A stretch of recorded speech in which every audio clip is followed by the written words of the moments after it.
کہ اسلام کی اصل تعلیمات پر جو پردے دور ملوکیت میں پڑ گئے تھے، اسلام کی اصل تعلیمات تو دور خلافت راشدہ کی تھی. اسلام کا آئیڈیل نظام تو وہ تھا کہ دور فاروقی میں سفیر آیا ہے ایران کا، اس نے پوچھا اے نا ملککم، تمہارا بادشاہ کہاں؟ اسے جواب ملا لیسا لنا ملکن بل لنا امیرون، ہمارا کوئی بادشاہ نہیں ہے، ہمارا تو ایک امیر ہے، امیر المومنین ہے ہمارا. بھئی وہ کہاں ہے؟ کوئی محل نظر نہیں آ رہا ہے اس چھوٹی سی بستی کے اندر. وہ ہمارے فاروق رہتا کہاں ہے جس کے نام سے تھرا رہے ہیں شہنشاہوں کے ایوان، لرزہ طاری ہے جس کے نام سے، رہتا کہاں؟ بتایا گیا کہ بیت المال کے کچھ اونٹ گم ہو گئے تھے، ہمارا وہ خلیفہ ان کو تلاش کرنے باہر گیا ہوا. وہ کسی کو ساتھ لے کر گیا ہوگا کہ پہچان تو سکے. تو دیکھا کہ تھک گئے تھے حضرت عمر فاروق، صبح سے تلاش میں تھے، اونٹ نہیں ملے، تھک گئے، دھوپ تیز ہو گئی، تو ایک جھاڑی کے ذرا سائے میں استراحت فرما رہے ہیں اپنا کوڑا اپنے سر کے نیچے رکھ کر. اس نے وہاں کھڑے ہو کر کہا اے عمر، تم انصاف کرتے ہو لہذا تمہیں کوئی خوف نہیں. ہمارے بادشاہ ظلم کرتے ہیں، ان کی جان کانپتی رہتی ہے، اونچی اونچی فصیلوں کے پیچھے بھی وہ لرزتے رہتے ہیں، انہیں باڈی گارڈز کی ضرورت ہے، ان کے لیے تو طرح طرح کی حفاظتوں کا سامان. یہ تھا نظام جو محمد عربی نے دیا صلی اللہ علیہ وسلم. دور ملوکیت میں تو پھر وہی ایوان سجے، وہی محل بنے، وہی چہیتی بیویوں کے لیے کروڑوں روپے کے مقبرے تعمیر ہوئے، محل بنے. جا کر دیکھ لیجئے الحمرا، دیکھ لیجئے جا کر محل. اب وہ محل ہے لا یرا الا مساکنہم، وہ مسکن اور محل نظر آ رہے ہیں، ان میں بسنے والوں کا نام و نشان مٹ گیا. لیکن یہ کہ دور بنو امیہ میں تو پھر بھی ابھی اس طرح کے محل نہیں بنے تھے. دور بنو عباس میں آ کر تو ملوکیت جو ہے اپنی پوری شدت کے ساتھ اور پوری تمام شان و شوکت کے ساتھ دوبارہ جو ہے ظاہر ہوئی. تو یہ اسلام کی تعلیم پر جو پردے پڑے ہیں، جو سرمایہ داری پھر آ گئی، جاگیرداری پھر آ گئی، بہانوں سے سود کو جائز کیا گیا، بیع موجل کے حوالے سے ہی سود کے لیے راستے کھول دیے گئے، یہ سارے جاگیریں دی جا رہی، یہ سارا کا سارا نظام آ گیا. ظاہر بات ہے جسے سعودی ماڈل درکار نہیں، جسے ایرانین ماڈل منظور نہیں، وہ اس ماڈل کو کیسے پسند کرے؟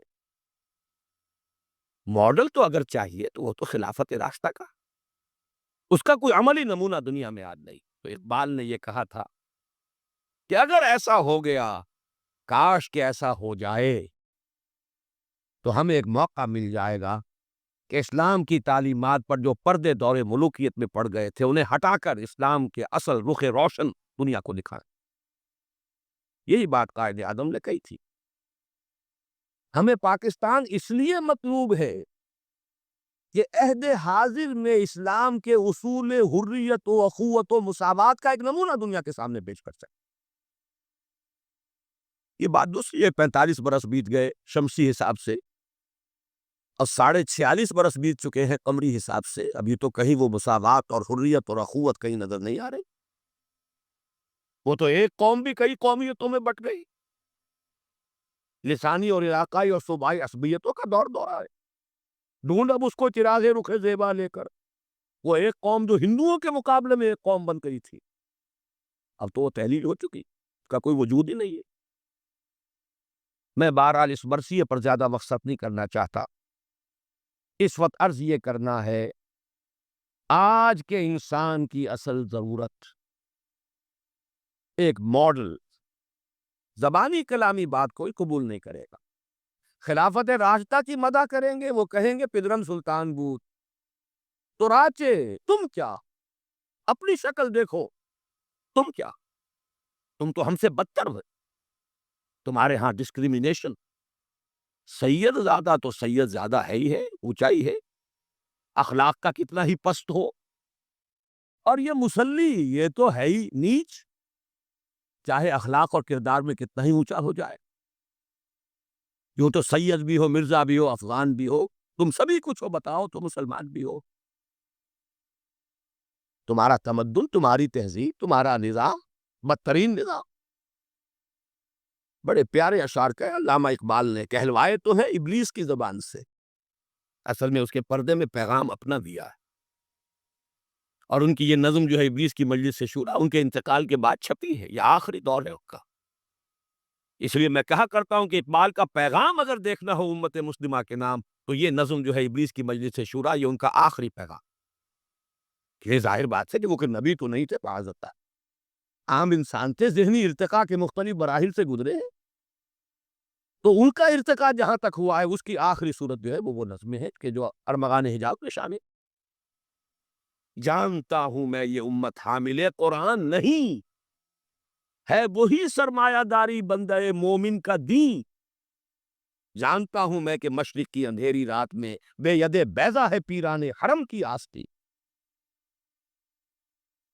عصر حاضر کے تقاضاؤں سے ہے لیکن یہ خوف، یہ ابلیس کہہ رہا ہے، عصر حاضر کے تقاضاؤں سے ہے لیکن یہ خوف، ہو نہ جائے آشکارا شرع پیغمبر کہیں۔ الحذر، آئین پیغمبر سے 100 بار الحذر، حافظ ناموس زن، یہ ہے معاشرت، مرد آزما مرد آفرین۔ موت کا پیغام ہر نوع غلامی کے لیے، نہ کوئی فغفور و خاقہ نہ گدائے رہنشی، کرتا ہے دولت کو ہر آلودگی سے پاک و صاف، منعموں کو مال و دولت کا بناتا ہے امی۔ اس سے بڑھ کر اور کیا فکر و عمل کا انقلاب، بادشاہوں کی نہیں اللہ کی ہے یہ زمین، یہ ہے انقلاب۔ چشم عالم سے رہے پوشیدہ یہ آئیں تو خوب، ابلیس کہہ رہا ہے نا، چشم عالم سے رہے پوشیدہ یہ آئیں تو خوب، یہ غنیمت ہے کہ خود مومن ہے محروم یقین۔ یہ ماڈل آج کے انسان کی اصل ضرورت ہے۔ اب میں آپ کو بتاتا ہوں نبی اکرم صلی اللہ علیہ وسلم نے یہ ماڈل دیا کہ نہیں دیا۔ حضور صلی اللہ علیہ وسلم کا یہ ماڈل آج دنیا کا ہر باشعور انسان یہ ماننے پر مجبور ہے کہ آئیڈیل ماڈل، بدترین دشمنوں نے اقرار کیا۔ ایم این رائے 1920 میں لیکچر دیا اس نے، ہسٹوریکل رول آف اسلام، لاہور میں دیا، وہ کتاب اب بھی بھارت میں چھپتی ہے۔ اس نے کہا کہ تاریخ انسانی کا عظیم ترین انقلاب وہ ہے جو محمد نے برپا کیا صلی اللہ علیہ وسلم۔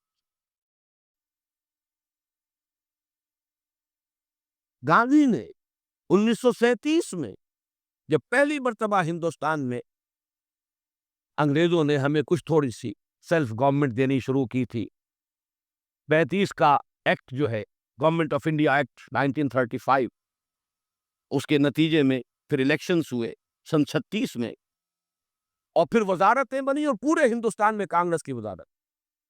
ہری جن نے مقالہ لکھا گاندھی نے، اور اپنے ان وزیروں کو کہا، ہدایت کی کہ ابو بکر اور عمر کے ماڈل کو سامنے رکھنا۔ میں تمہارے سامنے ابو بکر اور عمر کی مثال پیش۔ مجھے ایک واقعہ اور یاد آیا ہے، یہ تو چیز چھپی ہوئی ہے، ہری جن کا مقالہ ہے، اس کو تو کوئی شخص ویریفائی کر سکتا ہے۔ ایک واقعہ جو ہے، یہ ایک روایت ہے۔ میں جب پہلی مرتبہ حیدرآباد دکن گیا تھا، یہ آج سے کوئی 10 سال پہلے کی بات ہے، وہاں ایک مولانا ابوالکلام آزاد انسٹیٹیوٹ ہے، اس میں میری ایک تقریر تھی، کھچا کھچ بھرا ہوا ہال۔ ایک صاحب جو گورنر رہے تھے، پرانے کانگریسی، بوڑھے 80 برس کی عمر کے گورنر رہے تھے بہار کے، بھی نام مجھے اس وقت ذہن سے اتر گیا ہے، وہ ان کی صدارت تھی۔ وہاں میں نے تقریر کی مولانا ابوالکلام آزاد مرحوم کے ایک زندگی کے بارے میں، اب اس کا تفصیل میں یہاں بیان نہیں کروں گا۔ تو ایک صاحب جو وہاں ریٹائر ہوئے تھے عثمانیہ یونیورسٹی سے as head of the political science department, وہ مجھ سے ملے۔ انہوں نے ایک تو مجھے یہ کہا کہ آج تک ابوالکلام کے بارے میں اگرچہ میں نے 20 لوگوں کو پی ایچ ڈی کرا دی ہے مولانا ابوالکلام آزاد کی زندگی اور ان کے خیالات، افکار، نظریات، ان پر 20 کو میں نے پی ایچ ڈی کرائی ہے اپنی نگرانی میں، لیکن اتنا کلیئر کانسیپٹ میرے سامنے ابوالکلام کا آج تک نہیں تھا۔ اور وہ 2 جملے میں بیان کر دیتا ہوں۔ میں نے یہ کہا کہ ابوالکلام کی زندگی کے 2 دور تھے، 1912 سے لے کر کا اور 1920 تک کا ابوالکلام، یہ تسلسل تھا تحریک شہیدین کا. سید احمد بریلوی رحمت اللہ علیہ اور شاہ اسماعیل شہید رحمہ اللہ، ان کی جو تحریک جہاد تھی اس کا معنوی تسلسل ہے ابوالکلام الہلال اور البلاغ والا ابوالکلام. لیکن پھر 1920 میں اس نے ہمت ہار دی، ماحول سے تعاون نہیں ملا، مخالفت ہوئی علماء کی طرف سے. اس کھاتے کو بند کر کے حزب اللہ کا کھاتا، حکومت الہیہ کے قیام کی جد و جہد، یہ چیپٹر کلوز کیا ابوالکلام. 1920 سے لے کر اور پھر 1958 تک، اپنے انتقال تک کا یہ جو دور ہے ابوالکلام کا، یہ ہے 1857 کی جنگ آزادی کا تسلسل.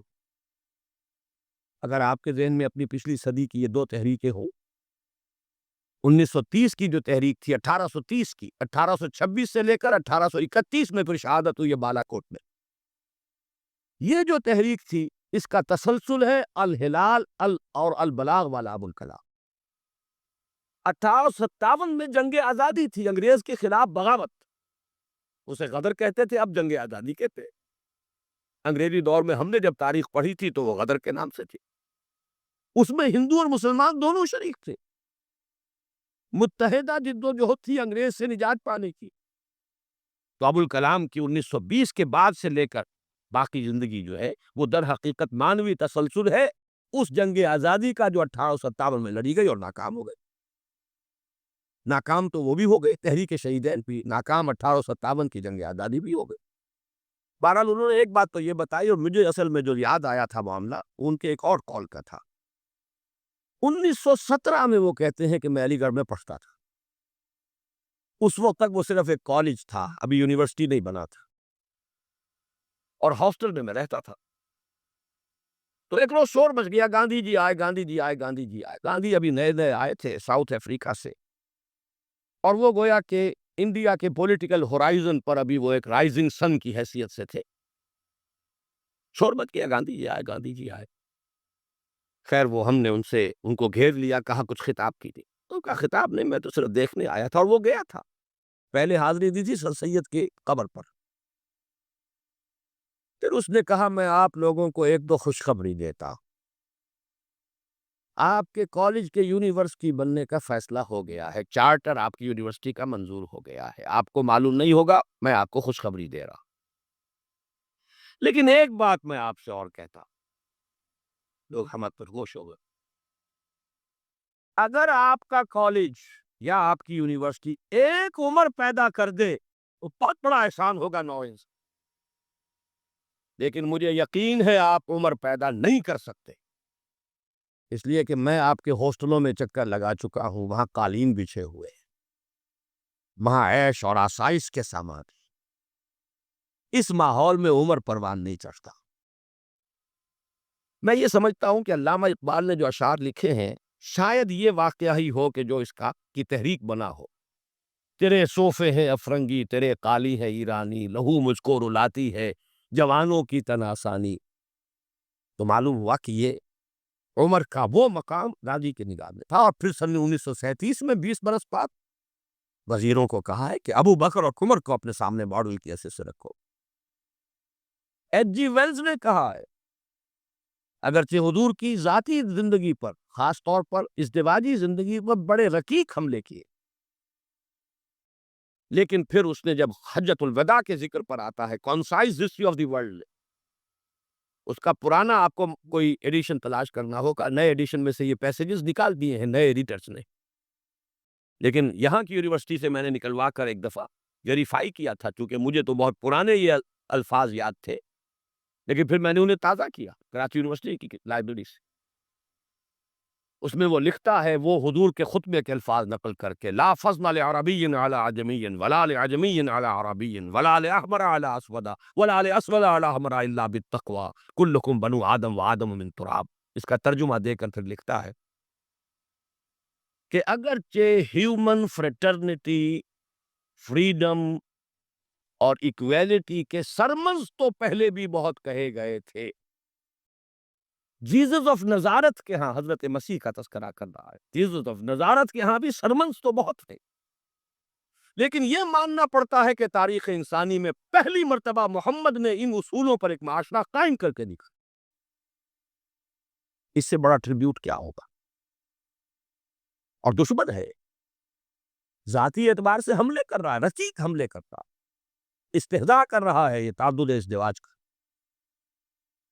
لیکن یہ بات ماننے پر مجبور ہے کہ انسانی تاریخ میں پہلی مرتبہ انسان کی حریت، اخوت اور مساوات کے اصولوں پر مبنی ایک نظام قائم کیا محمد صلی اللہ علیہ وسلم۔ اور نوٹ کیجئے یہی تین الفاظ قائد اعظم نے استعمال کیے تھے۔ ہم پاکستان اس لیے چاہتے ہیں کہ عہد حاضر میں اسلام کے اصول حریت و اخوت و مساوات کا ایک نمونہ دنیا کو دکھا۔ اسی طرح پھر ڈاکٹر مائیکل ہارٹ کی دی 100 مشہور کتاب ہے۔ بہرحال یہ ماڈل، یہ رحمت محمد الرسول اللہ صلی اللہ علیہ وسلم انسان کو عطا کر چکے ہیں، اور اپنے تو بہرحال مدح کریں گے ہی، اپنوں کی تو آنکھ محبت اور عقیدت کی آنکھ ہے، لیکن میں نے یہ گواہیاں دی ہیں اغیار کی، دشمنوں۔ اب آئیے دوسری آیت کی طرف۔ لَقَدْ كَانَ لَكُمْ فِي رَسُولِ اللَّهِ أُسْوَةٌ حَسَنَةٌ، یہاں خطاب ہو رہا ہے تمہارے لیے اللہ کے رسول کی زندگی میں، اللہ کے رسول کی شخصیت میں ایک عمدہ نمونہ ہے۔ پہلے تو غور کیجئے لکم سے مراد کیا ہے؟ یہاں خطاب مسلمانوں سے ہے، جہاں پوری نوع انسانی سے نہیں ہے۔ یہ فرق ہے، نوٹ کر لیجیے۔ پہلی آیت کے مقابلے میں خطاب کا رخ اس آیت میں یہ محدود ہے، مسلمانوں کی طرف خطاب۔ اے مسلمانوں، تمہارے لیے رسول کی شخصیت میں ایک عمدہ نمونہ ہے۔ آپ کہیں گے کس دلیل سے یہ کہہ رہے ہیں؟ اسی آیت کا جو دوسرا ٹکڑا ہے وہ عام طور پر پڑھا نہیں جاتا۔ لَقَدْ كَانَ لَكُمْ فِي رَسُولِ اللَّهِ أُسْوَةٌ حَسَنَةٌ لِمَنْ كَانَ يَرْجُو اللَّهَ وَالْيَوْمَ الْآخِرَ وَذَكَرَ اللَّهَ كَثِيرًا۔ اس شخص کے لیے اسوہ ہے حضور کی زندگی اور شخصیت جو تین شرطیں پوری کرے، جیسے کہ قرآن مجید خود اپنے بارے میں کہتا ہے ہدی للناس شہر رمضان الذی انزل فیہ القرآن ہدی للناس وبینات من الہدی والفرقان، لیکن سورہ بقرہ ہی کے شروع میں کہتا ہے ہدی للمتقین۔ ستیارتھ پرکاش کے مصنف نے سوامی دیانند سرسوتی نے تو اعتراض کیا تھا اس پر۔ 14واں باب، بدنام زمانہ 14واں باب یاد ہوگا۔ اس کا حل کیا ہے اس اشکال کا؟ قرآن اپنی جگہ ہدایت ہے پوری نوع انسانی کے لیے تا قیام قیامت، لیکن اس سے استفادہ وہی کرے گا جس میں استفادے کی پیاس اور طلب۔ پیاس ہی نہیں، بہترین مشروب رکھ دیجیے، پیے گا نہیں انسان۔ بھوک نہیں، بیماری کی وجہ سے ذائقہ منہ کا خراب ہے۔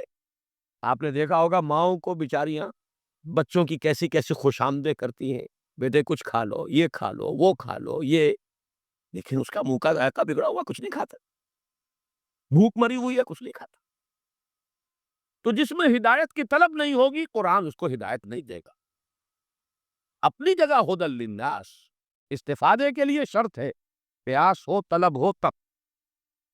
اسی طرح حضور کی زندگی اسوہ کاملہ، اپنی جگہ مکمل ہر اعتبار سے، لیکن اس سے استفادہ کرنے کے لیے تین شرطیں ہیں۔ لَقَدْ كَانَ لَكُمْ فِي رَسُولِ اللَّهِ أُسْوَةٌ حَسَنَةٌ لِمَنْ كَانَ يَرْجُو اللَّهَ وَالْيَوْمَ الْآخِرَ وَذَكَرَ اللَّهَ كَثِيرًا۔ اس کے لیے اسوہ ہے کہ جو اللہ سے ملاقات کا امیدوار ہے، یوم آخرت پر یقین رکھتا ہے، حساب کتاب کا یقین ہے، اور اللہ کا ذکر کرتا ہو کثرت کے ساتھ، اس کے لیے اسوہ۔ بہت اہم ہے یہ نکتہ، جو عام طور پر اس آیت کا دوسرا ٹکڑا جو ہے وہ سنایا ہی نہیں جاتا۔ لَقَدْ كَانَ لَكُمْ فِي رَسُولِ اللَّهِ أُسْوَةٌ حَسَنَةٌ لِمَنْ كَانَ يَرْجُو اللَّهَ وَالْيَوْمَ الْآخِرَ وَذَكَرَ اللَّهَ كَثِيرًا۔ اللهم ربنا اجعلنا منهم، اے اللہ ہمیں ان لوگوں میں شامل فرما جو ان 3 شرطوں کو پورا کر کے اور محمد الرسول اللہ صلی اللہ علیہ وسلم کے اسوہ حسنہ سے استفادہ کر سکے۔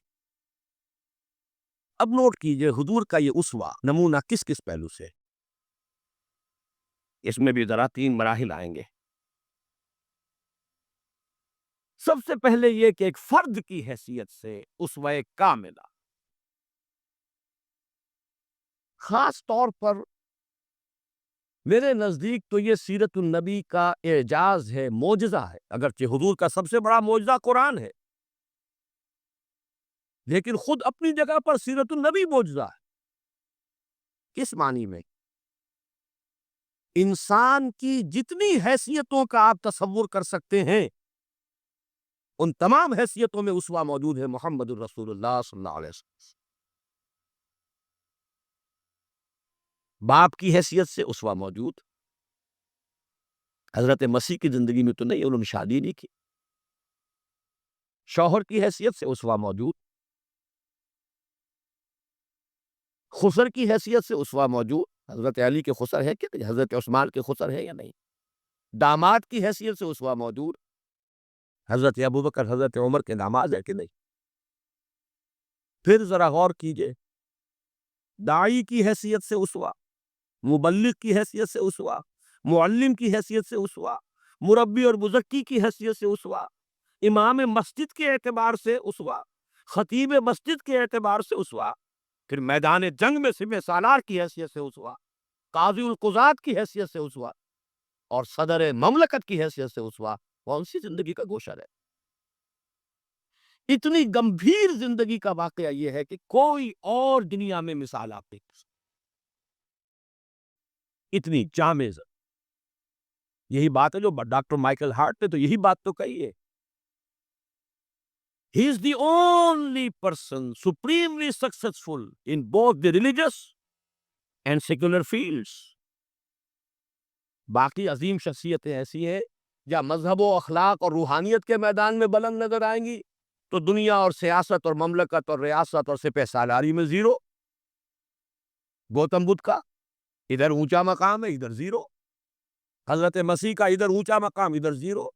حضرت مسیح ابھی آئیں گے، دوسرا میدان بھی، اس میں بھی ان کی جولانیاں ہوں گی، لیکن اس وقت تک دنیا جس مسیح سے واقف ہے، ان کی زندگی میں تو دوسرا کھاتا ہی نہیں ہے، کھانا کھلا ہی نہیں۔ اور ادھر آئیے، سکندر اعظم کہاں میکیڈونیا سے چلا ہے اور بیاس تک پہنچ گیا ہے 3 سال کے اندر اندر، لیکن روحانیت اور مذہب اور اخلاق کے معاملے میں زیرو سے کام نہیں چلتا، کوئی مائنس ویلیو لانی پڑے۔ اسی طرح اٹیلا، اسی طرح چنگیز خان،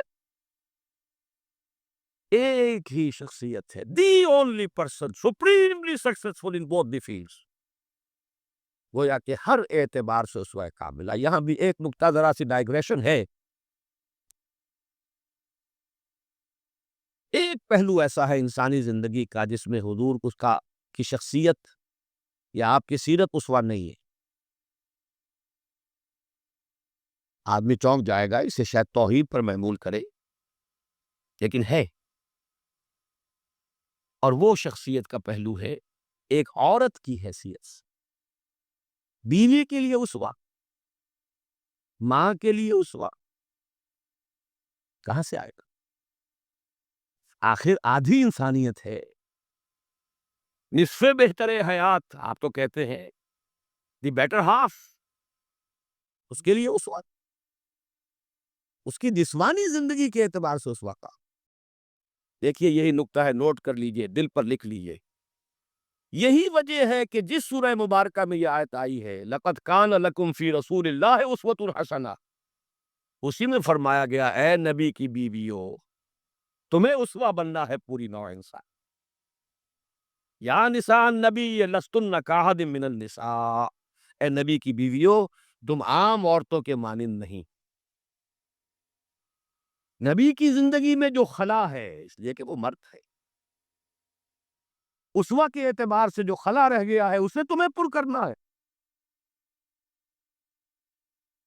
انما یرید اللہ لیذھب عنکم الرجس اہل البیت ویطہرکم تطہیرا، اللہ چاہتا ہے کہ تم سے ہر طرح کی گندگی آلائش کو خوب دھو کر پاک کر دے۔ تطہیر جتنا کہ تطہیر کا حق ہے بتمام و کمال تمہاری شخصیتوں میں پورا ہو جائے، اس لیے کہ تم پوری امت کے لیے، نوع انسانی کے لیے اسوا کی وہ کمی کے جو سیرت محمدی میں ہے صلی اللہ علیہ وسلم، اس خلا کو پر کرنے والی بنو۔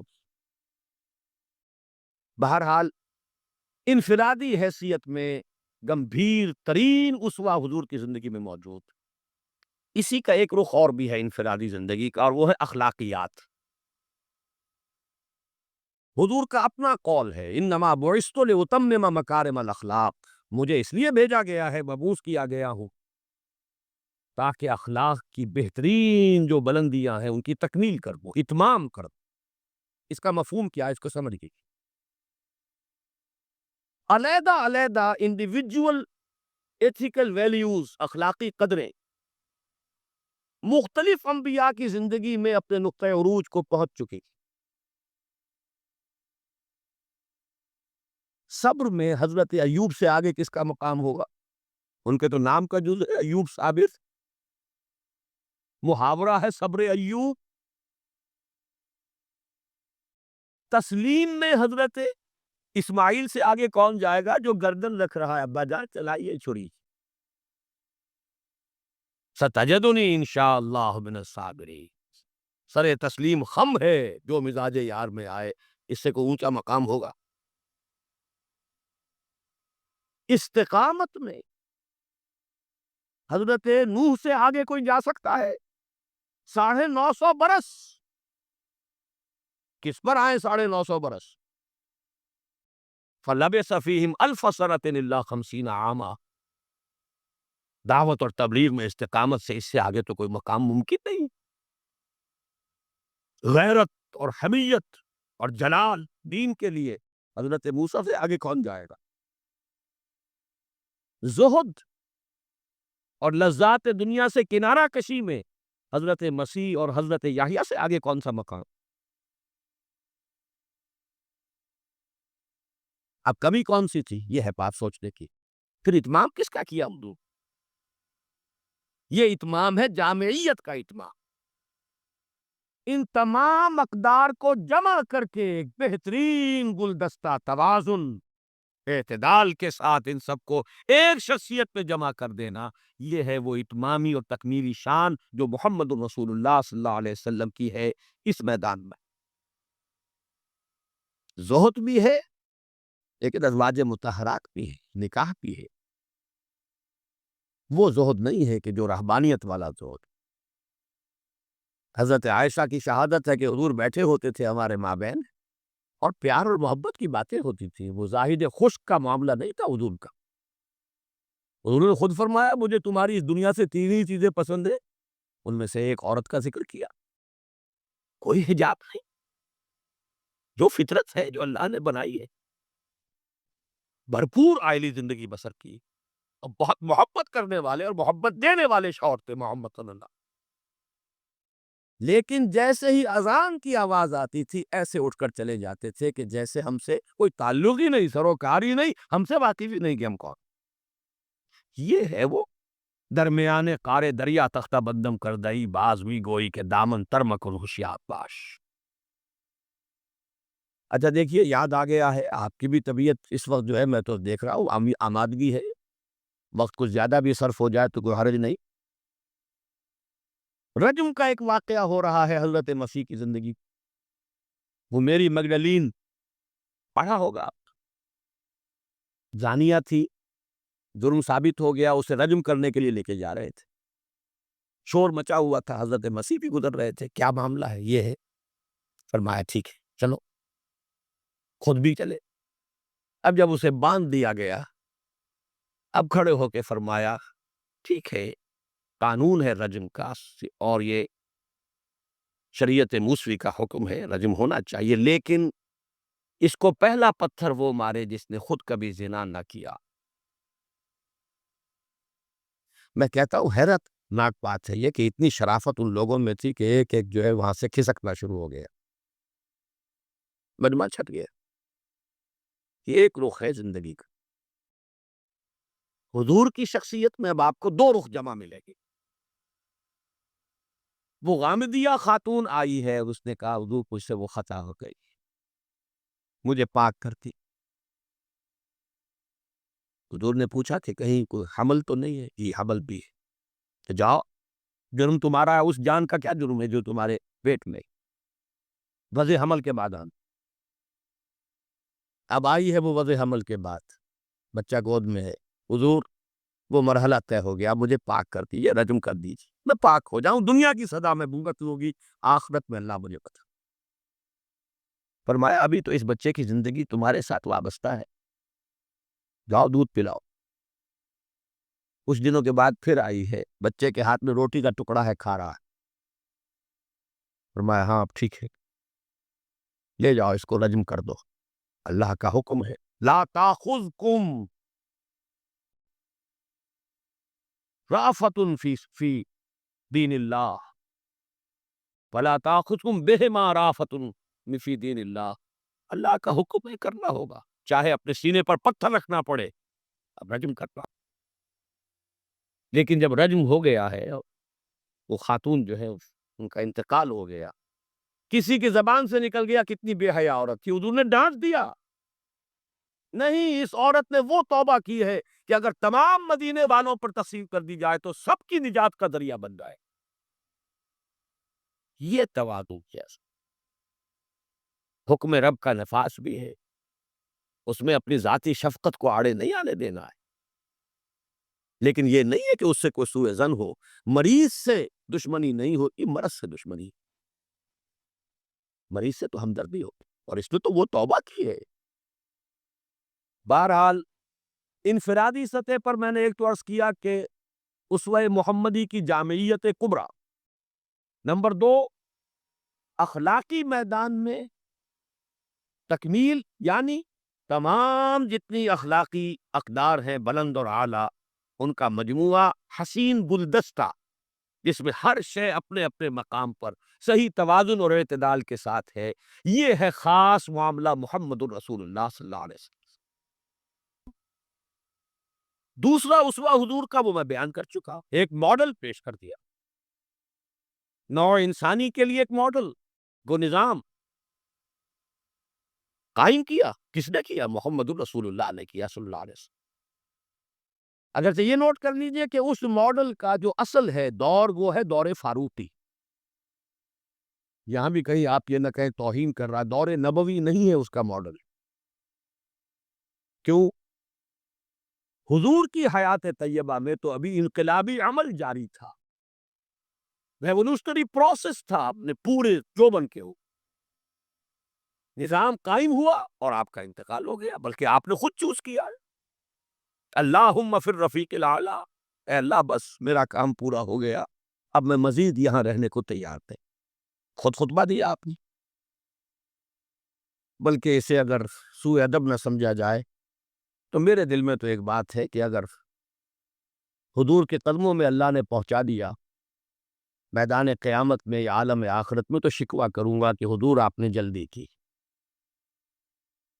ابھی جو عرب ایمان لائے تھے یدخلون فی دین اللہ افواجا، ابھی ان کی کچھ اور تربیت آپ فرماتے، کچھ اور دن آپ دنیا میں قیام فرماتے۔ چوائس ہوتا ہے نبی کا، یہ تو حضور کی حدیث ہے، انبیاء کا معاملہ خاص ہے کہ جب وقت آ جاتا ہے اس وقت انہیں چوائس دے دیا جاتا، ابھی مزید رہنا چاہتے ہیں تو رہیے، اور اگر واپس آنا چاہتے ہیں تو ٹھیک ہے، آپ کا وہ وقت جو ہے وہ ہو چکا۔ اسی پر تو حضور نے فرمایا تھا مرض وفات میں جب ذرا سا وقفہ ہوا ہے اور افاقہ ہوا ہے، حضرت ابوبکر نماز پڑھا رہے تھے مسجد نبوی میں، اور حضور پھر اپنے اس افاقے کی وجہ سے حضرت علی اور حضرت عباس رضی اللہ تعالی عنہما کے کندھوں پر اپنا ایک ایک ہاتھ دست مبارک رکھ کر مسجد میں تشریف لائے، حضرت ابوبکر ہٹنے لگے پیچھے، جب آپ امامت فرمایا آپ نے اشارے سے کہا نہیں تم امامت کرو، حضرت ابوبکر کے پہلو میں بیٹھ گئے، کھڑے نہیں رہ سکے۔ اب آپ نماز پڑھ رہے تھے، حضرت ابوبکر آپ کی اقتدا کر رہے تھے، اور باقی پوری جماعت حضرت ابوبکر کی اقتدا کر، یہ خاص نماز ہے، یہ ایک ہی نماز ہے بس جو اس رنگ میں پڑھی گئی۔ اس نماز کے بعد آپ نے خطبہ دیا، اللہ نے اپنے ایک بندے کو یہ اختیار دیا ہے، چاہے وہ دنیا میں رہے اور چاہے وہ واپس آ جائے، بندے نے اللہ کی طرف لوٹنے کو قبول کر لیا۔ حضرت ابو بکر رو پڑے، باقی صحابہ نہیں سمجھے کہ یہ تو ایک خاص بات کہی جا رہی ہے، کسی اور کی حکایت ہے، کیا ہے۔ حضرت ابو بکر رو پڑے، سمجھ گیا کہ معاملہ کیا ہے۔ اب آپ نے فیصلہ کر لیا برادر۔ بہرحال میں یہ عرض کر رہا تھا کہ حضور کی حیات طیبہ بہت گمبھیر انقلابی عمل ہے جو اس کے اندر چھایا ہوا ہے۔ اس میں پھر ابھی اس نظام کی برکات جو ہے وہ نمایاں نہیں ہے، موجود ہے، نمایاں نہیں۔ اسی طرح حضرت ابو بکر کے کل 2.25 سال، اور وہ بھی جس انقلاب کی تکمیل حضور نے کر دی تھی، اس کے خلاف جو کاؤنٹر ریولوشنری موومنٹس اٹھی ہیں، ان کو کرم کرنے میں سارا وقت صرف ہو گیا۔ مسلمہ کذاب اٹھ کھڑا ہوا ہے، فلاں جو ہے یہ نبیہ بن کر دعوے دار بن کر کھڑی ہو گئی ہے، اس نبی اور نبیہ کا نکاح بھی ہو گیا ہے، ایک طوفان۔ منکرین زکوٰۃ کھڑے ہو گئے ہیں، اور شاید آپ نے کبھی نوٹ نہ کیا ہو، نوٹ کر لیجئے، یہ سورت تو آپ پڑھتے ہی ہیں، اذا جاء نصر اللہ والفتح ورأیت الناس یدخلون فی دین اللہ افواجا، لیکن یہ کہ اس کی ایک برعکس تصویر بھی ہے، وہ دیکھ لیجئے کہ حضور کے انتقال کے بعد وہ جو فوج در فوج آئے تھے، فوج در فوج نکل بھی گئے تھے، یخرجون من دین اللہ افواجا، اور دارالاسلام جو ہے وہ صرف مدینے تک محدود ہو کر رہ گیا تھا۔ حضرت ابوبکر کی فضیلت جو ہے در حقیقت اسی سے ظاہر ہوتی ہے۔ with an iron fist and with an iron will، جس طرح آپ نے مقابلہ کیا اور کرش کر دیا ہے وہ تمام جو بھی قوتیں اٹھی۔ حضرت عمر تک گھبرا رہے ہیں، مشورہ دے رہے ہیں کہ دیکھیے ایک دم 3 محاذ نہ کھول لیجئے، حالات بڑے خراب ہیں، بڑے نازک ہیں۔ آپ نہ تو جیش اسامہ کو روک رہے ہیں، ٹھیک ہے آپ کا کہنا ہے کہ جس لشکر کا علم جو ہے حضور نے عطا کر دیا ہو، میں کیسے اس لشکر کو روک؟ پھر آپ مدعیان نبوت کے خلاف بھی لشکر گئی رہے، وہ بھی سمجھ میں آتا ہے، وہ تو کافر ہو گئے، مرتد ہو گئے، لازماً ان کے خلاف تو جہاد کرنا ہے، لیکن کم سے کم ان زکوٰۃ کا انکار کرنے والوں کے معاملے میں سوچئے، نرمی کیجئے، تیسرا محاذ نہ کھولیے۔ انہوں نے نہ کسی نئے نبی کی دعوت کو قبول کیا ہے، نہ وہ ابھی نماز کا انکار کر رہے ہیں، بلکہ زکوٰۃ بھی یہ نہیں کہتے کہ ہم نہیں دیں گے، صرف یہ کہتے ہیں کہ ہم حکومت کو نہیں دیں گے، تو تھوڑی سی نرمی کی۔ حضرت عمر کو ڈانٹ بلائی حضرت ابو بکر نے، اے عمر، تم دور جاہلیت میں تو بڑے سخت تھے اور بڑے ہمت والے تھے، اسلام میں آ کر کمزور ہو گئے۔ اور پھر وہ تاریخی الفاظ کہے ہیں، ایبدل الدین وانا حی، کیا دین کے اندر ترمیم ہوگی جبکہ میں ابھی زندہ؟ میری زندگی میں دین میں ترمیم نہیں۔ خدا کی قسم اگر کسی اور نے میرے ساتھ نہ دیا، تنے تنہا جاؤں گا اور ان مانعین زکوٰۃ سے جہاد کروں۔ یہ آئرن ول اور آئرن فسٹ ابو بکر، رقیق القلب نحیف الجثہ انسان۔ لہذا اس 2.25 سال میں بھی اصل جو برکات ہیں ان کا ظہور نہیں ہو پا رہا۔ اصل میں جسے انگریزی میں آپ کہتے ہیں للی ان بلوم، یہ گلاب کا پھول پوری طرح کھل کر جو سامنے آیا ہے، وہ دور فاروقی ہے رضی اللہ تعالی عنہ، اس کی وہ شانیں ہیں۔ وہ سفیر کا واقعہ سنا چکا ہوں۔ حریت کا معاملہ دیکھیے، سعد ابن ابی وقاص کے بارے میں پرچہ نویس نے اطلاع دی ہے ایران سے، گورنر ہے ایران کے حضرت سعد ابن وقاص، اور گورنر اس لیے ہے کہ خود فاتح ایران ہے، یہ ریوڑیوں کی طرح بٹی ہوئی گورنریاں نہیں ہے کہ اس کو دے دو اس کو دے دو، جس کو چاہو دے دو۔ خود فاتح ایران سعد ابن ابی وقاص، اور آدمی کون ہے وہ؟ ایک ہی انسان ہے جس کے بارے میں حضور نے فرمایا، اے سعد تم پر میرے ماں باپ قربان۔ غزوہ احد میں جب لڑغا کیا ہے کفار نے اور حضور کو شہید کرنے کے لیے سر توڑ کوشش کی، اس وقت تیر اندازی کر رہے تھے حضرت سعد ابن ابی وقاص رضی اللہ تعالیٰ یکی از عشرہ مبشرہ۔ اس وقت حضور نے کہا تھا تیر چلائے جاؤ اے سعد، تم پر میرے ماں باپ قربان۔ وہ سعد ہیں کہ پرچہ نویس نے اطلاع دی ہے کہ سعد نے اپنے گھر کے باہر ایک ڈیوڑی بنا لی ہے، دربان کھڑا کر دیا ہے، حضرت بلال کو بھیجا ہے، خط میں ڈانٹ دی ہے، لیکن بلال کو حکم تھا کہ پہلے جا کر ڈیوڑی کو آگ لگا دینا، پھر یہ خط دینا سعد کو۔ نے آگ لگائی ہے اور پھر جا کر یہ خط دیا ہے۔ خط میں لکھا ہے، سعد لوگوں کو ان کی ماں نے آزاد جنا تھا، تم نے انہیں اپنا غلام کب سے بنا دیا؟ حریت کا اس سے اونچا تصور کوئی ہوگا؟ ایک عورت ٹوک رہی ہے، عمر جی محمد عورت تھی، کہ کیا تم نے حکم نافذ کیا ہے کہ مہر اس سے زیادہ نہیں ہوگا؟ ہمارے جس حق پر اللہ نے کوئی حد نہیں لگائی، تم کون ہوتے ہو حد لگانے والے؟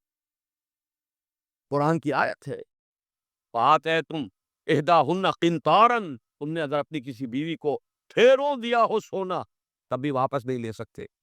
جب قرآن نے ڈھیروں سونے تک کی اجازت دی ہے، تم کون ہوتے ہو کہ ترمیم کرنے پر؟ عمر وہی کہتے ہیں، آج ایک بڑھیا نے عمر کو دین سکھایا اور آرڈیننس واپس۔ حریت، احتساب، تنقید، مساوات، اگر یہ کچھ چڑیاؤں کے نام ہیں، ہمارے لیے تو یہ چڑیاں ہیں، ان کا ہے، صرف شکلیں ہیں، نام ہیں، حقیقت کہیں نہیں۔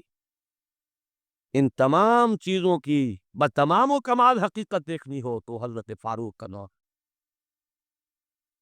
بیت المقدس کا سفر کر رہے ہیں، اور ایک اونٹ تقریباً 700 میل کا سفر ہے، کوئی نجی سفر نہیں ہے، کوئی انٹوریج نہیں ہے، کوئی 250-300-400 آدمی ساتھ نہیں ہے، کوئی پورا بوئنگ 747 نہیں لے جایا گیا عمرے کے لیے، ایک اونٹ ایک خادم، اسی اونٹ پر راشن بھی ہے، لہذا بیک وقت دو آدمی نہیں بیٹھ سکتے، ایک ہی آدمی سواری کر سکتا۔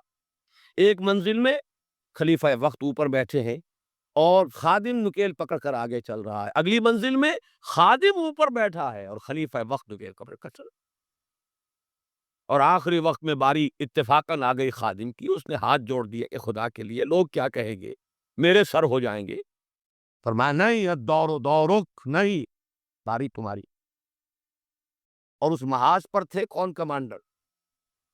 ابو عبیدہ بن الجراح رضی اللہ تعالی عنہ، امین هذه الامہ۔ جب غلغلہ ہوا، آ گئے عمر، آ گئے عمر، آ گئے، تشریف لے آئے، اب وہ آئے ہیں استقبال کے لیے، دیکھا کپڑے سخت میلے، ننگے پاؤں، درمیان میں کہیں کیچڑ آیا تھا، پیدل چل کے آ رہے تھے تو جوتے بھی ہاتھ میں لے لیے تھے۔ کہا یہ آپ کیا کر رہے ہیں، اپنا حلیہ کوئی درست کیجئے، یہ بڑا متمدن ملک ہے، بڑے مہذب لوگ ہیں یہ شام کے لوگ، کیا کہیں گے؟ ڈانٹ ملائی ہے حضرت ابو عبیدہ کو بھی۔ نحن قوم اعزنا اللہ بالاسلام، اے ابو عبیدہ کیا ہو گیا ہے تمہیں؟ ہم وہ لوگ ہیں کہ ہمیں جو عزت اللہ نے دی ہے وہ اسلام سے دی ہے، کپڑوں سے نہیں دی۔ واقعہ یہ ہے کہ یہ ہے وہ heights by great man reached and kept, مثالیں، یہ آئیڈیل ہے، یہ اسوہ ہے، اور اس میں کمال عمر کا نہیں ہے، کمال محمد الرسول اللہ کا ہے صلی اللہ علیہ وسلم۔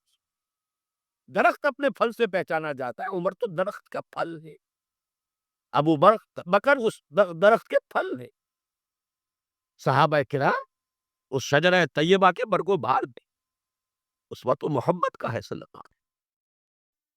لیکن اب آگے آئیے، اسوے کی تیسرا حصہ ہے اسوہ کا، اور یہ نوٹ کر لیجئے، جس مقام پر یہ آیت وارد ہوئی ہے سورہ احزاب میں، پہلے تو میں نے آپ کو بتایا سورہ احزاب ہی میں وہ آیت بھی ہے جس میں اسوہ خواتین کے لیے حضور کے ازواج مطہرات، لیکن یہ آیت کہاں آئی ہے پرٹیکولرلی؟ وہ ہے غزوہ احزاب، جنگ کا مرحلہ۔ یہ جنگ کس لیے لڑی جا رہی تھی؟ غلبہ دین کے لیے، لِیُظْہِرَہُ عَلَى الدِّینِ کُلِّهِ۔ چھاپڑا صاحب سے آپ نے وہ سورہ صف کی آیات سن لی ہے، کاش کہ وہ ایک آیت اور شامل کر دیتے اس سے پہلے، اس لیے کہ اس وقت کا جو دنیا کا نقشہ ہے وہ اس آیت پہ، یریدون لیطفئوا نور اللہ بافواہہم، یہ چاہتے ہیں کہ اللہ کے نور کو، اللہ کے اس نور کو اپنے منہ کی پھونکوں سے بجھا دیں، واللہ متم نورہ ولو کرہ الکافرون، اور اللہ تو اپنے نور کا اتمام فرما کر رہے گا چاہے کافروں کو کتنا ہی ناگوار ہو۔ هو الذی ارسل رسولہ بالہدی ودین الحق لیظہرہ علی الدین کلہ ولو کرہ المشرکون۔ اس کا ترجمہ آپ سن چکے ہیں، وہ یہ اللہ جس نے بھیجا اپنے رسول کو الہدا اور دین حق دے کر تاکہ غالب کرے اس کے کل دین پر، پورے کے پورے نظام زندگی پر، تمام کے تمام نظاموں پر، دینوں پر، چاہے مشرکوں کو کتنا ہی ناگوار ہو۔ اسی کے لیے جہاد کی پکار ہے، هل أدلكم على تجارة تنجيكم من عذاب أليم تؤمنون بالله ورسوله وتجاهدون في سبيل الله بأموالكم وأنفسكم. اسی کے لیے قتال کی ترغیب ہے، یہ اس پہلے حصے میں ہے. ان اللہ یحب الذین یقاتلون فی سبیلہ صفا کأنہم بنیان مرصوص. تو حضور کا ایک اسوہ تو پوری نوع انسانی کے لیے ہے، وہ ماڈل جو آپ نے دکھا دیا، تعین کر کے نظام کی ایک مثال دنیا کے سامنے پیش کر دی. یہ ممکن ہے، قائم ہو سکتا ہے، یہ کہانی نہیں ہے، یہ تو تاریخ کا نصف النہار ہے. 5000 برس قدیم بات ہوتی تو کہتے پتہ نہیں ڈکوسلا ہے، ہوا بھی ہے کہ نہیں ہوا. یہ تو عین ہسٹوریکل ایرا ہے، تاریخی حقائق ہے، پوری دنیا مان رہی ہے. روز روشن نصف النہار پر سورج تاریخ کا ہے، جبکہ محمد رسول اللہ صلی اللہ علیہ وسلم نے یہ ماڈل پیش کیا، جس کا کہ اقرار اور اعتراف تو شمل کر رہے. تو وہ اسوہ تو ہے پوری نوع انسانی کے لیے. میں نے آپ کو نوٹ کرایا تھا لقد کان لکم، وہ اسوہ جو اس امت کے لیے ہے وہ کون سا اسوہ ہے؟ وہ اسوہ ہے وہ طریقہ کار جس سے کہ آپ نے وہ انقلاب برپا کیا. کیسے قائم کیا؟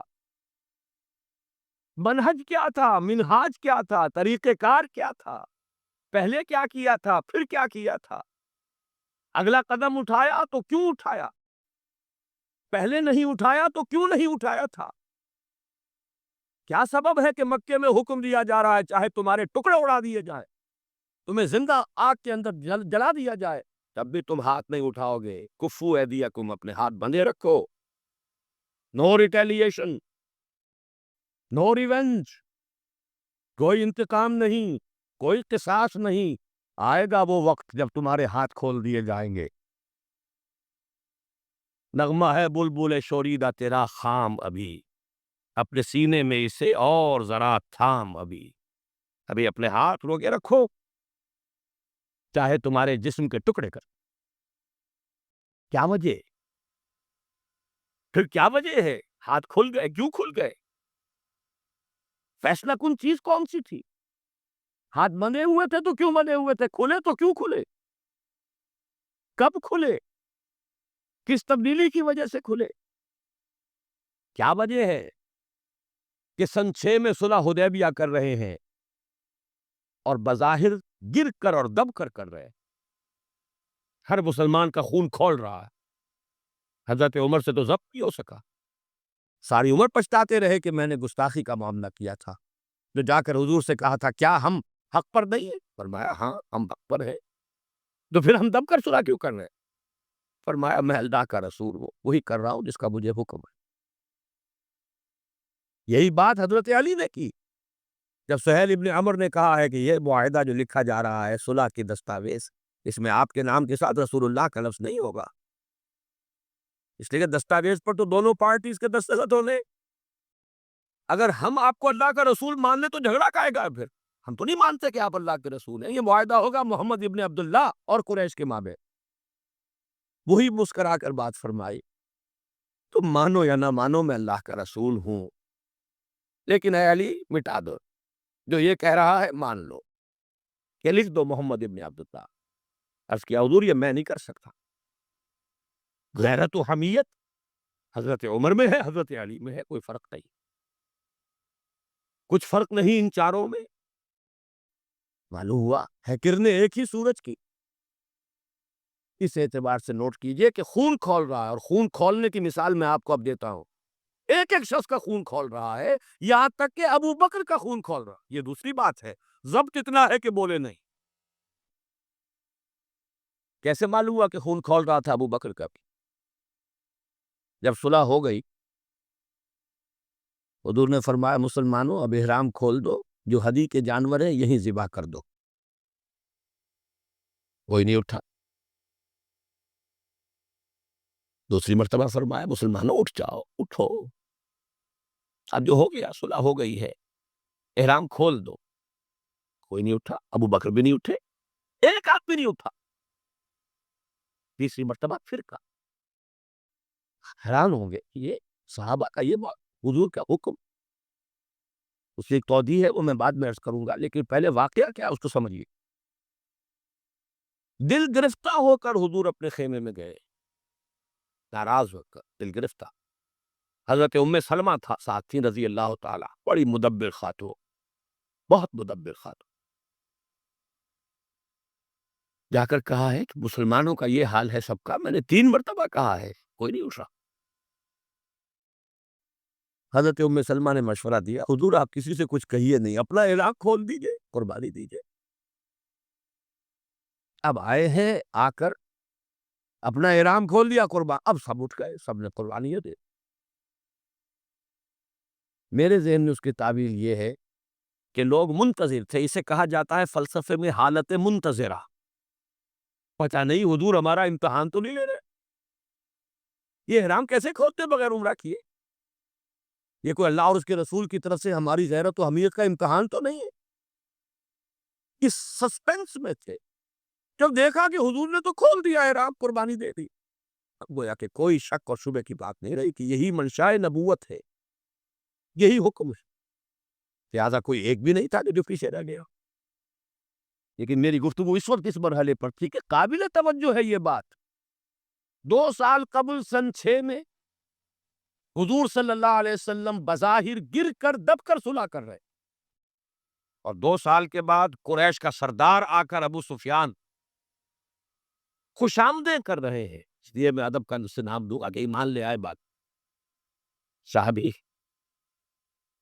خدا کے لیے ہماری طرف سے خطا ہوئی ہے، ہمارے ایک قبیلے نے، ہمارے حلیف قبیلے نے صلح کو توڑا ہے، رینیو کر دیجئے، دوبارہ وہ ٹریٹی ہو جائے، دوبارہ معاہدہ۔ حضور نہیں سن رہے، سفارشیں کرا رہے، حضرت علی سے کرا رہے ہیں، فلاں سے کرا رہے ہیں، خدا کے لیے سفارش کرو، بنواؤ۔ ابو سفیان بڑے مدبر انسان، انہیں پتا تھا اب ہمارے اندر طاقت نہیں ہے، اب ہم مقابلہ نہیں کر سکتے محمد کا۔ 2 برس جو حضور کو مل گئے، اس میں جو آپ نے پھر اپنی دعوت اور جو تنظیم اور تربیت کے مراحل جس تیزی کے ساتھ آگے بڑھائیں گے، خیبر فتح کر لیا، اتنی بڑی فتح، صلح حدیبیہ کے فوراً بعد، جب اندرون ملک عرب کوئی اندیشہ نہیں رہا، سیدھے آپ نے تیر کی طرح رخ کیا خیبر کا، اور وہ گڑھ اور قلعہ جو ہے یہود کا، اس کو پاش پاش کر دیا۔ اب طاقت اتنی ہو چکی تھی کہ ابو سفیان کو معلوم تھا they are no match to Muhammad now صلی اللہ علیہ وسلم۔